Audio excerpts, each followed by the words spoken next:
আসসালামু আলাইকুম। আমি তফসির আহমেদ। ওয়ার্কিং ক্যাপিটাল ম্যানেজমেন্টের ষষ্ঠ পর্বে আপনাদের স্বাগতম। ইতিমধ্যে আমি ৫টি পর্ব আলোচনা করেছি। ভিডিও ডেসক্রিপশনে ৫টি ভিডিওর লিঙ্ক দেওয়া থাকবে। যারা প্রথম থেকে পঞ্চম পর্ব পর্যন্ত দেখেন নাই, আশা করব আপনারা দেখে নিয়ে নেবেন। সো আজকে লেসন শুরু করছি। যারা দেখেছে তাদেরকে অবশ্যই ধন্যবাদ, বিগত ৫টি পর্ব যারা দেখেছেন। সো আজকের পর্বে খুবই গুরুত্বপূর্ণ একটি অঙ্ক করাবো। ইতিমধ্যে এটি একটি বোর্ডে এসেছে, সো বোর্ডে অঙ্ক করাচ্ছি। So late get started. Problem 12।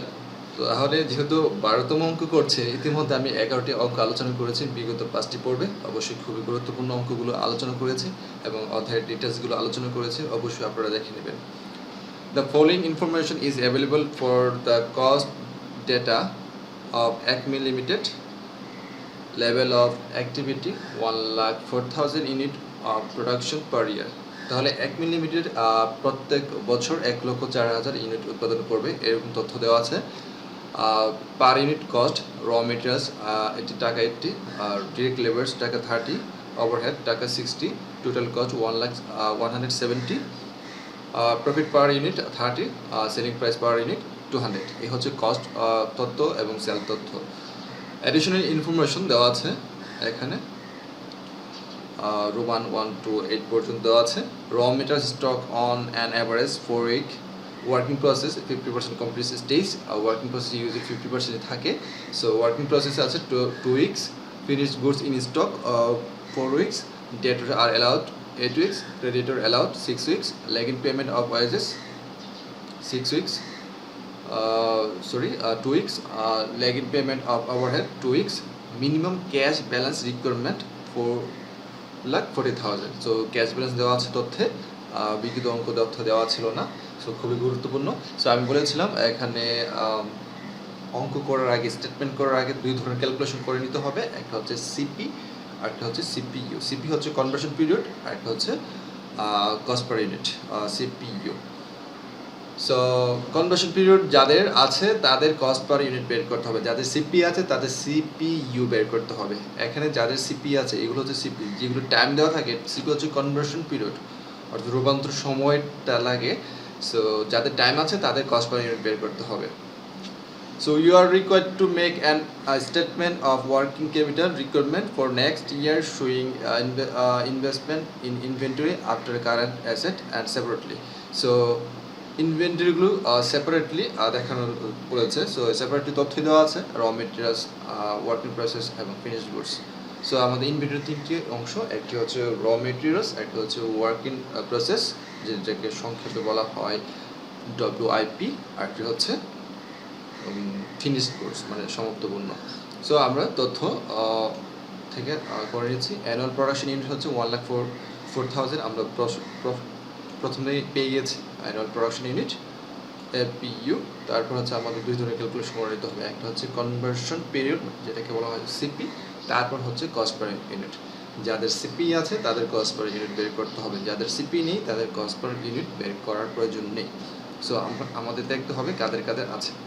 এখানে তথ্য দেওয়া আছে, র মেটেরিয়াল আছে 4 উইকস, তারপর ওয়ার্কিং প্রসেস আছে 2 weeks, finished goods 4 weeks, 4 to 4। 3টি তথ্য আমি বসেছি। র মেটেরিয়ালস সংক্ষেপে বলা হয় RM 4 উইকস, ওয়ার্কিং প্রসেস সংক্ষেপে বলা হয় WIP 2 weeks, finished goods FG সংক্ষেপে বলা হয় 4 উইকস। তারপর আরও সময় দেওয়া আছে, debtor allowed to 8 weeks, creditor allowed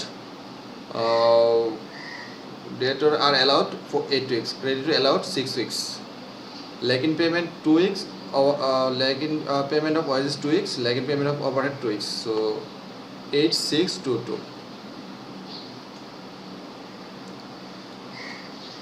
Debtors 8 weeks, creditor 6 weeks, wages payable 2 weeks, overhead 2 weeks. যেহেতু এই সবগুলো সময় দেওয়া আছে, সবগুলো কস্ট পার ইউনিট বের করতে হবে। সো প্রথম আমাদের RM। সো RM এর রেট আমাদের প্রশ্নে দেওয়া আছে, কস্টের ক্ষেত্রে আমরা চলে যাব। RM হচ্ছে র মেটেরিয়ালস টাকা 80। সো আমরা RM হচ্ছে টাকা 80। তারপর হচ্ছে ওয়ার্কিং প্রসেস। তো ওয়ার্কিং প্রসেসে আমি ইতিমধ্যে যখন বিগত পর্ব করিয়েছি আমি বলেছিলাম 3টি আইটেম নিতে হবে, একটি হচ্ছে RM, তারপর ওয়েজেস, তারপর ওভারহেড। আরএম এর 100%, অর্থাৎ র মেটেরিয়ালসে 100% নিতে হবে, ওয়েজেসের 50%, ওভারহেডের 50%। সো আরএম হচ্ছে আমরা জানি 80, 100% হচ্ছে 80 হবে। তারপর আমাদের ওয়েজেস কত আছে দেখতে হবে, লেবার যে কথা ওয়েজেস একই কথা। সো 30 আর ওভারহেড আছে 60। সো লেবার 30-50% হচ্ছে 15, আর 60-50% হচ্ছে 30। সো আলটিমেটলি যোগ করলে তিনটে আইটেম যোগ করলে 125, সেটা হচ্ছে আমাদের র মেটেরিয়ালস ওয়ার্কিং প্রসেস WIP। তারপর আমাদের ফিনিশ গুডস কাজ করতে হবে। ফিনিশ গুডসে এই তিনটে আইটেমে যাবে সকলগুলো 100%। সো তিনটে আইটেম নিচ্ছি, raw materials, wages and overhead, সবগুলো 100%। সো 80-র 100%, 80, 30-র 100%, 30, 60-র 100%, 60। আলটিমেটলি যোগ করলে আমাদের 170 হচ্ছে। তারপর ডেটার্স, ফিনিশ গুডসের যত টাকা রেট আসে ডেটার্সের তত টাকা রেট আসে যদি না এক্সট্রা খরচ দেওয়া থাকে। তো ফিনিশ গুডসের তিনটে আইটেম যে raw materials, wages and overhead. আমাদের তথ্য দেখতে হবে, র মেটেরিয়াল, লেবার আর ওভারহেড তিনটি তথ্য দেওয়া আছে, আদার্স কোনো কস্ট নেই। সো আমাদের এই তিনটি আইটেমের যোগফলই নিতে হচ্ছে 170। সো আমাদের সেম এজ ফিনিশ গুডসের যত টাকা তত টাকা বসাতে হচ্ছে 170। তারপর চলে আসছে ক্রেডিটার্স রেট হচ্ছে same as of RM, raw materials rate যত, ক্রেডিটার্সের রেট তত। কারণ কাঁচামালের রেট যত আমরা কিন্তু পাওনাদারকে তত পরিশোধ করব। সো আমাদের র মেটেরিয়াল রেট হচ্ছে আমরা বসিয়েছি 80, সো আমরা বসাবো এখানে 80।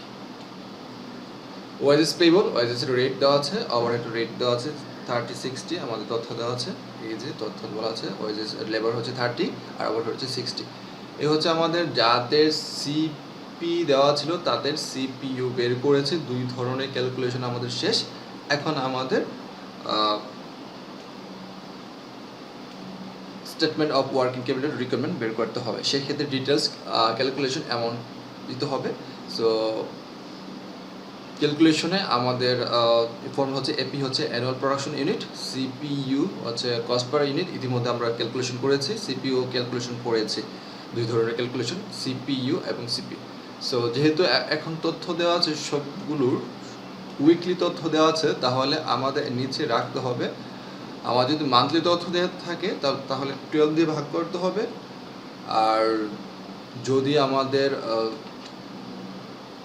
উইকলি তথ্য থাকে তখন 52 দিয়ে ভাগ করতে হবে। যদি ডেইসের তথ্য দেওয়া থাকে তাহলে আমাদের 360 দিয়ে ভাগ করতে হবে। যেহেতু আজকের প্রবলেমে উইকলি তথ্য দেওয়া আছে সময়গুলো, তাহলে আমাদের 52 দিয়ে ভাগ করতে হবে। সো প্রথম চলে আসি কারেন্ট অ্যাসেট। সো আমাদের ওয়ার্কিং ক্যাপিটাল কীভাবে নির্ণয় করি, তাহলে আমরা প্রথম পর্বে আমরা শিখে গিয়েছি ওয়ার্কিং ক্যাপিটাল নির্ণয় করতে হয় কারেন্ট অ্যাসেট থেকে কারেন্ট লায়াবিলিটি মাইনাস করে। তাহলে আমাদের কারেন্ট অ্যাসেটগুলো আমাদের একসাথে যোগ করতে হবে, টোটাল কারেন্ট লায়াবিলিটিগুলো একসাথে যোগ করতে হবে। কারেন্ট অ্যাসেট থেকে কারেন্ট লায়াবিলিটি মাইনাস করলে আমরা পেয়ে যাব ওয়ার্কিং ক্যাপিটাল। তো কাজে আমরা এতক্ষণ ওয়ার্কিং করেছি, এখন প্র্যাকটিক্যালে কারেন্ট অ্যাসেটগুলো নির্ণয় করব। যেগুলো তথ্য দেওয়া আছে কারেন্ট অ্যাসেট সরাসরি সেগুলো সরাসরি বসাবো, আর যেগুলো তথ্য দেওয়া নেই তাহলে আমাদের এই ফর্মের মাধ্যমে করে নিতে হবে। তাহলে একটা দুইটা জিনিস কমন থাকবে, এপিইউ সবার কমন থাকবে 1,04,000 আর 52 কমন থাকবে। শুধু সিপিইউ আর সিপি আমাদের প্রশ্ন যেগুলো আমরা ওয়ার্কিং করে নিয়েছি এখান থেকে বসাবো, যার সিপি যার সিপিইউ বসাতে হবে। সো প্রথম আমাদের টাইটেল নিতে হবে কারেন্ট অ্যাসেট। তো ক্যাশ ইন হ্যান্ড আমাদের তথ্য প্রশ্ন দেওয়া আছে, ক্যাশ ব্যালেন্স তথ্য দেওয়া ছিল প্রশ্নে। Minimum cash balance recruitment 4,40,000, cash in hand আমাদের তথ্য আছে 4,40,000। তারপর র মেটেরিয়ালস একটি কারেন্ট অ্যাসেট। সো আমরা জানি current asset raw materials. So raw materials এই ফর্মুলার মাধ্যমে এপি হচ্ছে 1,04,000 আর 52 তো কমন থাকছে। এখন দেখতে হবে র মেটেরিয়ালস সিপিইউ কত, র মেটেরিয়ালস সিপি কত। So raw materials CPU cost per unit আছে আমাদের 80 আর সিপি আছে 4x।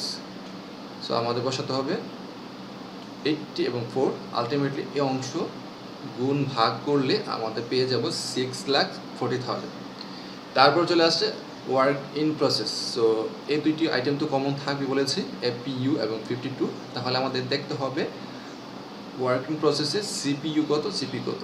সো ওয়ার্কিং প্রসেসে হচ্ছে সিপিইউ হচ্ছে 125 আর সিপি হচ্ছে 2 উইকস। সো সেম দুটি মান বসে দিব, 125 আর 2 উইকস। আলটিমেটলি এই অংশগুলো কাজ করলে আমাদের পেয়ে যাচ্ছে 5 লাখ। তারপর হচ্ছে ফিনিশড গুডস।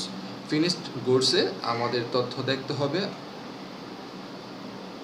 ফিনিশড গুডসে হচ্ছে আমাদের সিপি হচ্ছে 170 আর সিপি হচ্ছে 4 উইকস।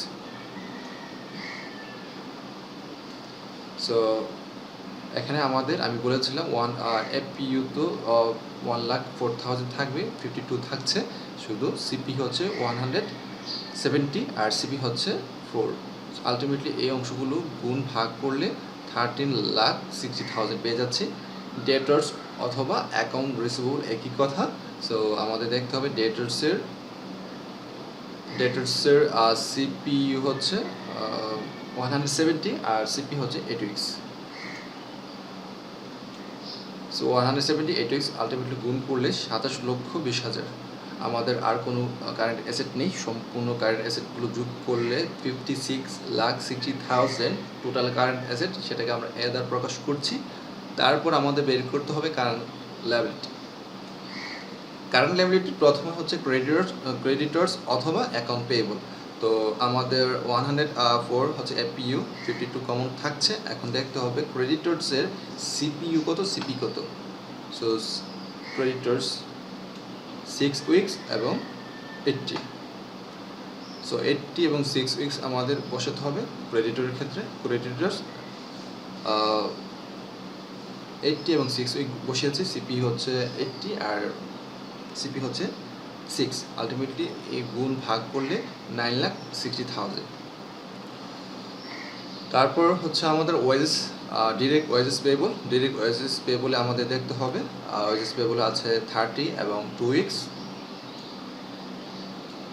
32 উইকস গুণ করলে 1,20,000। তারপর হচ্ছে আমাদের ওভারহেড পেয়েবল।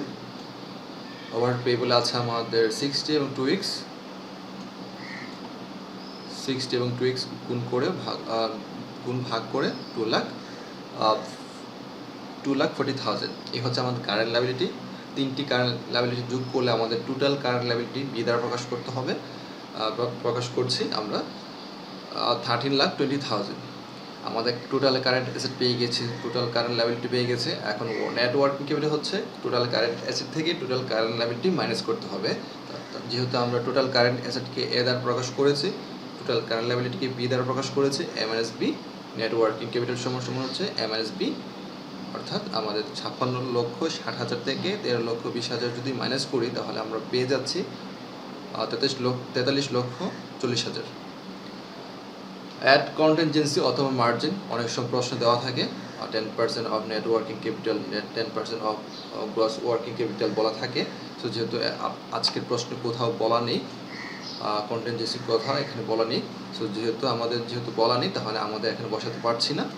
তো আমাদের কন্টিনজেন্সি হচ্ছে নীল। সো আলটিমেটলি আমাদের ওয়ার্কিং ক্যাপিটাল রিকোয়ারমেন্ট হচ্ছে সেম টাকাই যত টাকা আমাদের নেট ওয়ার্কিং ক্যাপিটাল বের হয়েছিল, 43,40,000।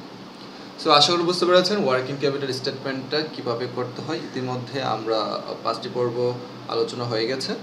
সো যারা দেখেন নাই, ভিডিও ডেসক্রিপশন লিঙ্ক দেওয়া থাকবে, অবশ্যই আপনারা দেখে নেবেন। আর স্টিল নাও আমার চ্যানেলটি যদি সাবস্ক্রাইব করে যদি না থাকেন অবশ্যই সাবস্ক্রাইব করে নেবেন এবং পাশে থাকা বেল আইকনটি ক্লিক করে রাখবেন, যাতে করে পরবর্তী ভিডিও আপলোড দেওয়ার সাথে সাথে আপনারা নোটিফিকেশন পেয়ে যান। এছাড়াও আমাদের কমেন্টে জানাতে পারেন অথবা ফেসবুকে পেজে গিয়ে আমাদের সাথে কানেক্টেড হতে পারেন। কোন লেসনের উপর আমরা ভিডিও তৈরি করতে পারি অবশ্যই কমেন্টে জানাতে পারেন অথবা আমাদেরকে ইনবক্স করতে পারেন। আর আমাদের এই শিটগুলো যদি কালেকশন করতে চান অবশ্যই আমাদের ইনবক্স করতে হবে। অবশ্যই আমাদের ডেসক্রিপশনে আমাদের ইনবক্স করার জন্য ফেসবুক পেজ লিঙ্ক দেওয়া থাকবে, অবশ্যই আপনারা ওইখান থেকে কানেক্টেড হয়ে আমাদের সাথে কানেক্টেড হতে পারেন। তো এতক্ষণ সাথে থাকার জন্য ধন্যবাদ। Thank you.